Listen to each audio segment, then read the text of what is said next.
here's my 5 note cards. So this is 1, 2, 3,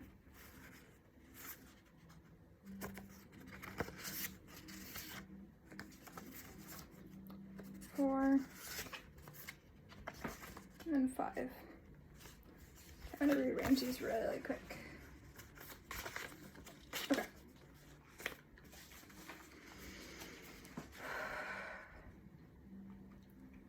So everyone struggles with mental health in their lifetime, and it can range from being unbearable to completely manageable. So everyone is likely to experience different mental health issues throughout their lifetime, and things like traumatic events and just natural stressors throughout life can cause all these things to happen. So it can cause things like PTSD, anxiety, and depression, and those are some of the more common levels of mental health, but there are a lot more to be added to that.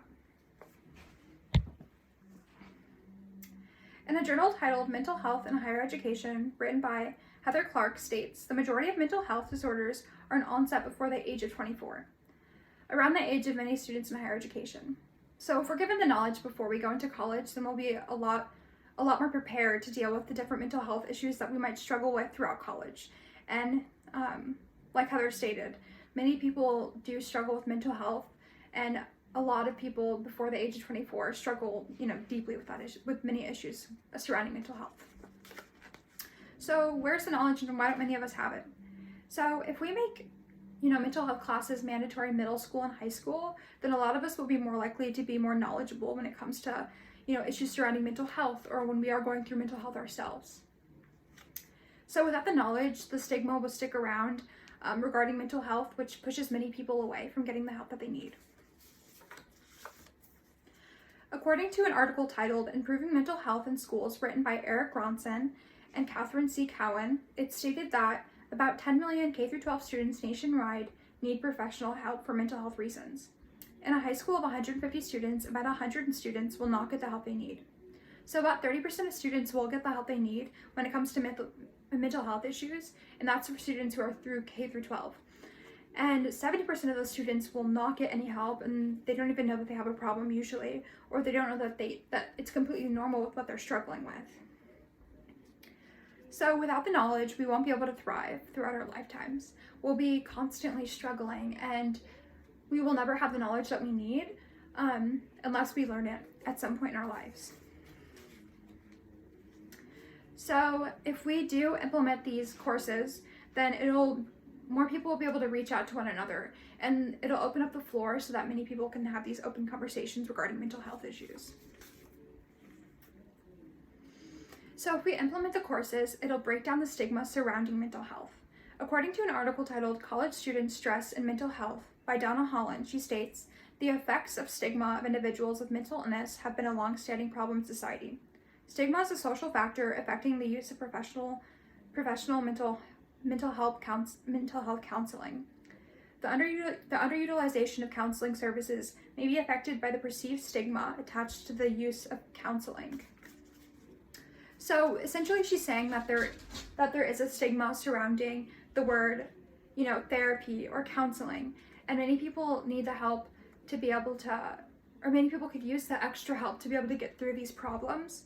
But because of the stigma surrounding counseling, it repels a lot of people from getting the necessary help they need. So because of the stigma, it essentially means that there's a certain level of ignorance amongst people who are not knowledgeable about this stuff, which isn't a bad thing. If we can just implement these courses amongst students so that we can teach one another or teach people who are older than us, then it'll completely normalize the topic. So if we continue to sweep mental health issues under the rug, it'll continue to make people feel very alone in life.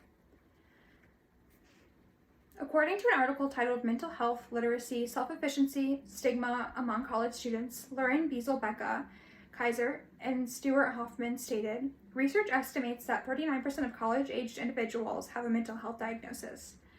As both the strong onset of self-efficiency and a higher mental health literacy have been associated with increased mental well-being. The result of our study suggests that increased mental health literacy and less stigmatized attitudes among college students are both associated with increased self-efficiency.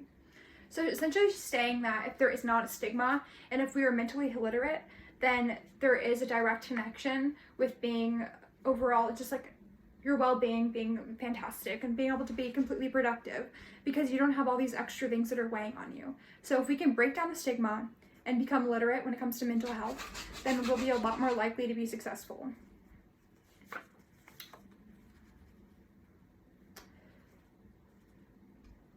So if we remove the stigma surrounding mental health, we can become a mental health literate society. We can help one another grow and heal, and we can become productive people and just help we can help each other rise up together. If we continue to sweep things under the rug, then it'll continue to create we will continue to create unhealthy individuals. In a journal article titled Feasibility and Acceptability of Youth Aware of Mental Health Interventions in U.S. Adolescents, written by six different authors, stated suicide is the second leading cause of death among U.S. adolescents, and rates of suicide among youth have been increasing for the past decade. So essentially, they're saying that, many people are feeling alone because of their mental health issues, and it's caused a lot of people to commit suicide in their adolescence. But if we do become media literate, we can be there for one another and teach one another that it is completely okay to not be okay all the time, and that it's completely normal too. So the best circumstance for everyone involved is to decrease the stigma and provide the knowledge necessary to help with mental health issues. It'll decrease the suicide rate and increase the productivity rate amongst, our society. And the way to do this is by providing those courses to middle school and high school students, so that we can all become stronger and we can all have a general understanding of the mental health issues that we are all bound to struggle with in our life.